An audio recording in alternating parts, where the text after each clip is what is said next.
Assalamualaikum warahmatullahi wabarakatuh.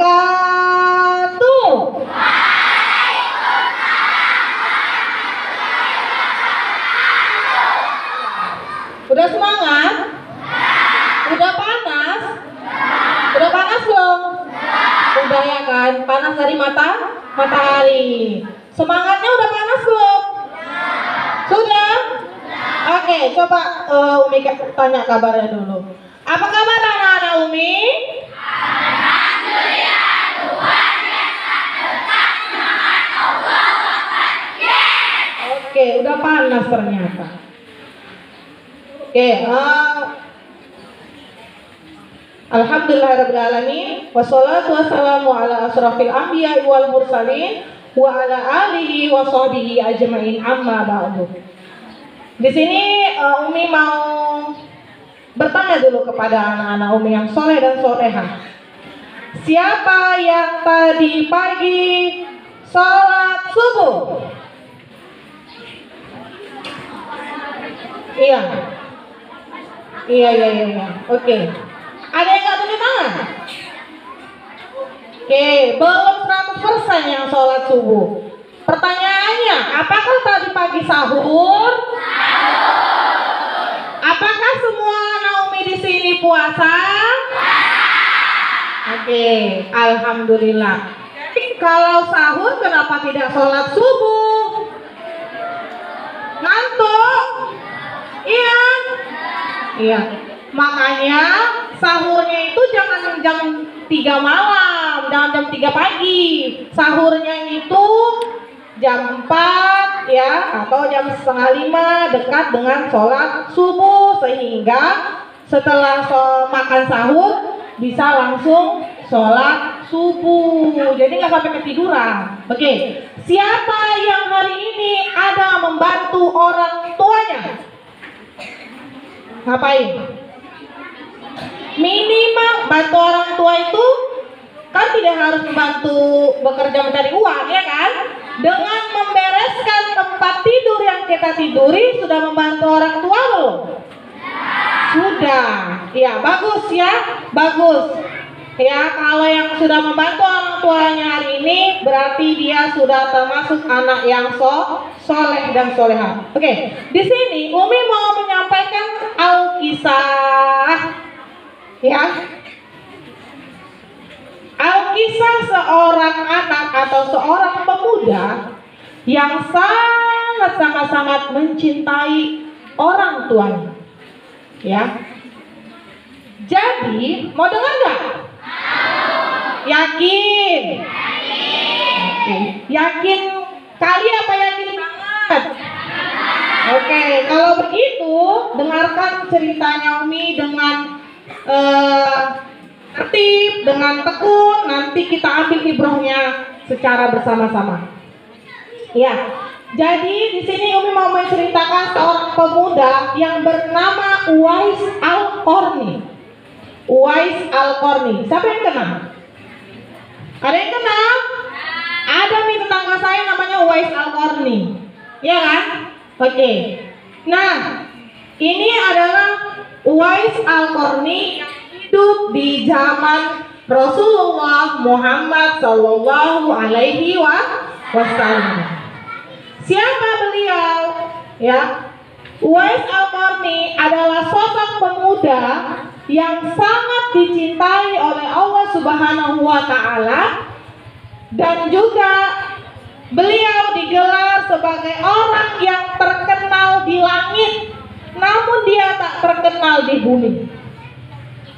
Ya, biasanya kalau kita di sini terkenalnya di bumi. Siapa yang terkenal di bumi? Contohnya, siapa yang kenal sama Raffi Ahmad? Semua kenal ya kan? Nah, itu adalah orang yang terkenal di bumi. Tapi pertanyaannya, apakah nanti beliau itu terkenal di langit? Belum tentu, tergantung amal ibadahnya. Nah, jadi hiduplah seorang pemuda bernama Uwais Al-Qarni yang tinggal di negara Yaman. Dia memiliki Seorang ibu yang kondisinya lumpuh, artinya tidak dapat berjalan, ya. Kemudian Uwais Al-Qarnina memiliki suatu penyakit ya. Apa nama penyakitnya? Penyakitnya itu adalah namanya sopak. Apa itu penyakit sopak nih? Sopak itu penyakit yang kulitnya belang-belang putih. Ya, jadi di tubuhnya itu belang-belang putih seluruh tubuhnya. Jadi dengan kondisi tubuhnya yang seperti itu, dia tidak punya teman gitu. Ya, kemudian dia sangat miskin, dia anak yatim, sangat miskin, bajunya ada compang-camping. Bahkan ya di lingkungannya dia pernah dijuluki sebagai orang yang tidak waras. Karena apa? Karena ditengoknya compang-camping, kulitnya belang-belang. Kemudian dia tidak tahu, maksudnya dia di lingkungannya itu nggak terlalu banyak orang yang mengenal dia di lingkungannya. Karena dia hanya sibuk dengan ibadahnya, mengurusin ibunya di rumah. Kemudian dia hanya menggembala unta pekerjaannya. Udah, dia sangat sayang sama ibunya. Jadi karena ibunya itu lumpuh, nak, mandi dan segala sesuatu ya kebutuhan ibunya dia yang penuhi. Ya, si Uwais Al-Qarni tadi yang memenuhinya. Hingga suatu hari sang ibu kan makin lama makin tua. Kemudian ibunya juga sudah mulai sakit-sakitan. Nah, dia berpesan dan meminta kepada anaknya. Nak, katanya, sepertinya umur ibu itu udah gak lama lagi.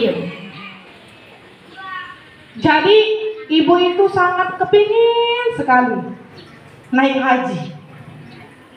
Udah tahu ceritanya, Bang? Jadi kok tahu? Nebak aja. Oh iya, baguslah. Nah, jadi katanya dia mau ibunya tadi itu pengen sekali naik haji.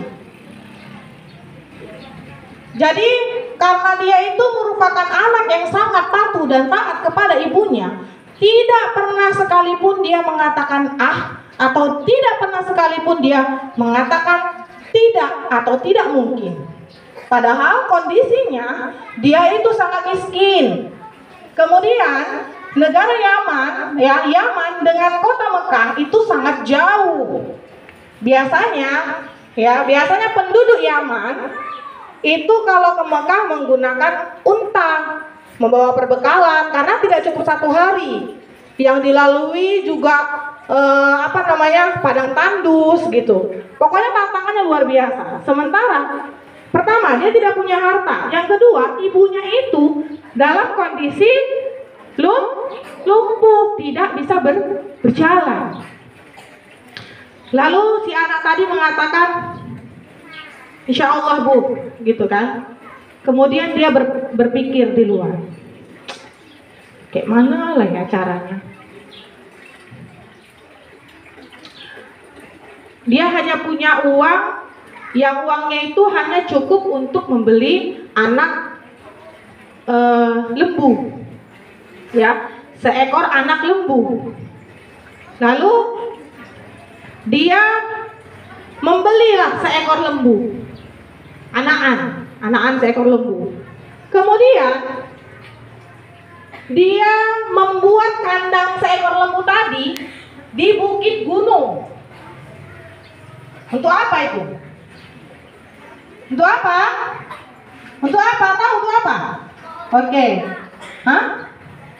Nah, kalau mau tahu, ikuti cerita selanjutnya.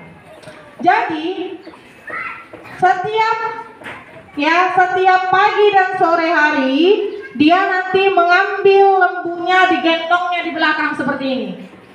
Berjalan dia dari bukit itu ke rumahnya. Nanti sore hari dibawa lagi pulang. Ya, sampai 8 bulan. Ya, sampai 8 bulan. Sampai dia terbiasa dengan berat si lembu tadi. Ya, lama-kelamaan lembu tadi kan makin besar, makin berat, ya kan?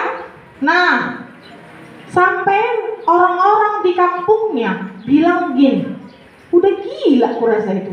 Ngapain lah tiap pagi dan sore itu dibawa lembu itu, bawa lagi digendong, bawa kan bisa jalan lembu itu, ngapain digendong-gendong? Nggak tahu orang ini, ya kan? Makanya dibilang dia katanya gila. Ternyata setelah 8 bulan otot-otot si Uwais tadi sudah kuat, sudah terbiasa menggendong lembu tadi sampai lembu tadi berukuran beratnya itu 100 kilogram. Setelah otot-ototnya udah kuat, 8 bulan itu juga masuk bulan haji, akhirnya digendonglah ibunya tadi. Jadi apa tadi gunanya dia menggendong lembu tadi? Supaya dia terbiasa dan dia kuat menggendong si ibunya tadi. Gitu, jadi digendongnya lah ibunya di belakangnya seperti ini.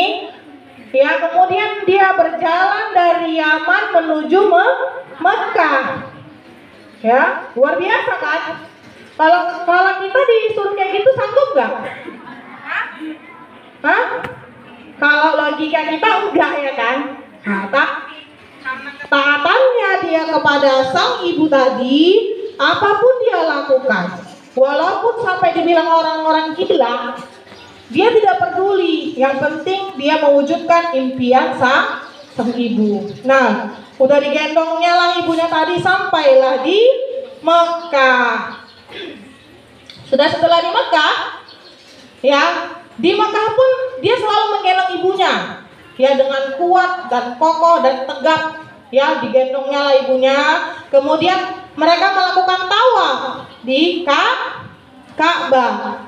Nah, pada saat tawaf di Ka'bah, di situ kan di Mekah itu kan tempat makbulnya doa. Jadi berdoalah si ibu dan si anak tadi, si Uwais Al-Qarni tadi. Berdoalah si Uwais Al-Qarni di sebelah ibunya. Ya Allah, katanya, ampunkanlah dosa ibuku, katanya. Ketika dia berdoa, ibunya tadi itu mendengar sang anak mendoakan untuk mengampuni dosa si ibu. Lalu si ibu tadi berkata begini, lantas nak, bagaimana dengan dosamu? Katanya gitu. Terus katanya si Uwaisnya bilang gini, kalau sudah terampuni dosa ibu, katanya, maka ibu akan, dengan terampuninya dosa ibu akan masuk surga. Cukuplah ridho ibu yang mengantarkan aku ke surga. Ya, jadi cukuplah ridho, cukuplah ridho ibu yang mengantarkanku ke surga. Nah, begitulah nak, luar biasanya keridhaan ibu kepada kita. Tahu ridho itu apa? Ridho itu nak, kalau orang tua kita itu ikhlas, sayang sama kita, ya, itulah yang dikatakan ridho.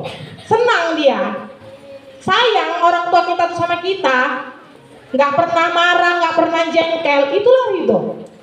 Maka apapun yang kita inginkan, apapun yang ingin kita capai, Allah akan mengabulkan apa yang kita inginkan, tak ucapkan.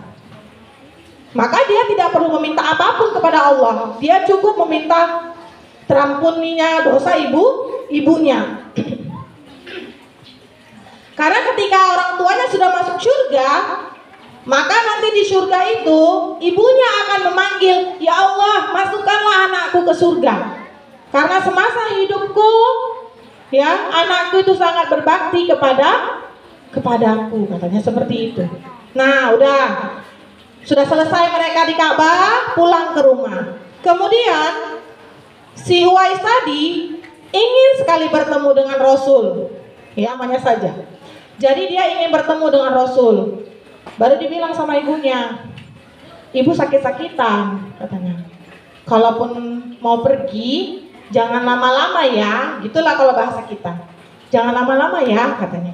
Sebentar aja, soalnya ibu udah sering-sering sakit, katanya gitu. Baik bu, sebentar aja, katanya. Pengen melihat wajah Rasul aja, katanya gitu. Datanglah dia ke Madinah. Sampai di Madinah, ternyata Rasulullah sedang melaksanakan perang, sehingga dia tidak bertemu dengan Rasul. Yang dia bertemu hanya istri Nabi, yaitu Siti Aisyah. Kemudian karena tidak bertemu dengan Rasul, sedihlah dia. Dia juga nggak bisa nunggu lama-lama, karena tadi ingat dia tentang pesan ibunya bahwasanya jangan lama-lama. Itu saking patuhnya. Katanya jangan lama-lama, nggak berani lama-lama. Karena nggak ada Rasul, ibunya juga di rumah sudah menunggu. Akhirnya dia memilih untuk pulang ke rumah, walaupun dengan hati yang sedih karena tidak berjumpa dengan Rasul. Juga ingin sekali bertemu dengan Uwais. Rasul mengatakan kepada istrinya si Aisyah, bilang gini, oh iya, pemuda itu adalah kecintaan Allah. Ya, Uwais Al-Qarni itu adalah orang penduduk langit, katanya seperti itu. Kemudian dia sebelum meninggal, Rasulullah berpesan kepada sahabatnya Umar bin Khattab dan Ali bin Abi Thalib. Dibilang begini, di zamanmu nanti ada seorang pemuda yang doanya itu sangat makbul, katanya. Jumpailah dia. Ya, jumpailah si Uwais Al-Qarni tadi. Ya, jumpai si Uwais Al-Qarni tadi. Kemudian mintalah pengampunan darinya untuk kalian, katanya. Saking kan makbulnya doanya, nak. Jadi minta didoakan supaya dia hapuskannya dosa-dosa sama si Ali tadi, gitu. Oh iya, Umi ada lupa. Tadi waktu di Ka'bah tadi, setelah tadi dia berdoa untuk mengampuni dosa orang tuanya, di situ nak penyakit si Uwais tadi hilang, yang belang-belang tadi, yang belang-belang putih tadi, penyakit sopaknya tadi itu hilang. Ya, hilang seketika, hilang semua. Tinggallah satu tanda di telapak tangannya, itu hanya untuk sebagai tanda bahwasanya beliaulah yang bernama Uwais Al-Qarni. Nah, kata Rasul disuruh menjumpai si Umar tadi sama si Ali, disuruh menjumpai si Uwais Al-Qarni. Nah, dibilang sama Rasul begini, jumpai si Uwais Al-Qarni, beliau memiliki tanda putih di telapak tangannya. Nah, singkat cerita, akhirnya bertemulah dengan si Uwais Al-Qarni. Bertemu, kemudian meminta didoakan. Kemudian si Uwais bilang, tidak layak bagiku untuk mendoakan kalian. Justru harusnya saya yang meminta doa kepada Umar dan Ali. Nah, begitulah ceritanya. Kemudian, ya, singkat cerita, meninggallah si Uwais Al-Qarni tadi. Sudah meninggal ibunya, tidak berapa lama meninggallah si Uwais Al-Qarni tadi. Nah, pada kejadian dia meninggal tadi, ada beberapa fenomena yang sangat aneh. Pertama, Uwais Al-Qarni itu gak terkenal di bumi. Artinya di kampungnya itu gak banyak orang kenal sama dia. Tapi ketika waktu meninggal itu, herannya yang bertakziah itu banyak sekali. Ya, bahkan sekitaran rumah si Uwais Al-Qarni tidak mengenal orang-orang itu. Orang-orangnya orang-orang asing semua. Kok rame kali ya gitu. Pernah nengok artis-artis meninggal dunia di TV? Ustadz-ustadz meninggal di TV? Rame kan? Rame kali. Wajar, karena mereka terkenal, ya kan? Waktu Ustadz Uji meninggal, rame kan? Karena dia terkenal, se-Indonesia kenal sama dia, ya kan? Nah, ini gak ada yang kenal. Dari mana-mana itu orangnya. Terus waktu dimandikan, di tempat pemandian pun sudah banyak orang yang sudah menanti untuk memandikan dia. Ketika dikebumikan, ya, di kuburan sudah banyak sekali orang menanti untuk mengkebumikan beliau. Ternyata cerita punya cerita yang banyak tadi itu adalah malaikat yang diutus Allah untuk, ya, menyelesaikan pemakaman si Uwais Al-Qarni. Luar biasa nggak? Luar biasa. Malaikat loh yang turun tangan. Malaikat turun tangan semua untuk menyelesaikan fardu kifayah dari Uwais Al-Qarni. Nah, begitulah ketaatan dia kepada Allah, ketaatan dia kepada orang tua menjadikan dia sangat terkenal di langit sehingga malaikat pun turun. Ya. Jadi ya, kira-kira apa hikmah dari cerita yang Umi sampaikan? Coba Abang. Nggak tahu, Abang. Kamu? Abang? Ya? Apa Bang? Jangan melawan. Oke, tepuk tangan untuk teman kita. Apa lagi hikmahnya Bang? Hah, Roja? Ada? Oke. Pertama, hikmahnya yang pertama adalah taat kepada orang tua. Sayangi orang tua, sayangin ibu kita, apapun kondisinya. Kemudian taat kepada Allah. Ya, ketika kita taat kepada Allah, maka kita akan taat kepada orang tua kita. Rajin sholat, rajin berpuasa, patuh sama orang tua. Kalau sudah orang tua kita ridho sama kita, apapun yang kita inginkan, maka Allah akan kabulkan. Yang tidak mungkin menjadi mungkin. Ya, mungkin itu saja yang dapat Umi sampaikan hari ini.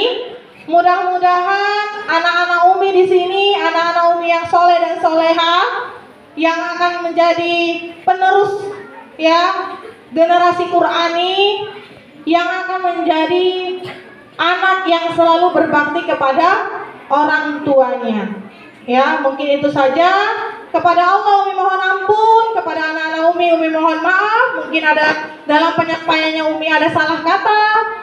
Billahi taufiq wal hidayah. Assalamualaikum warahmatullahi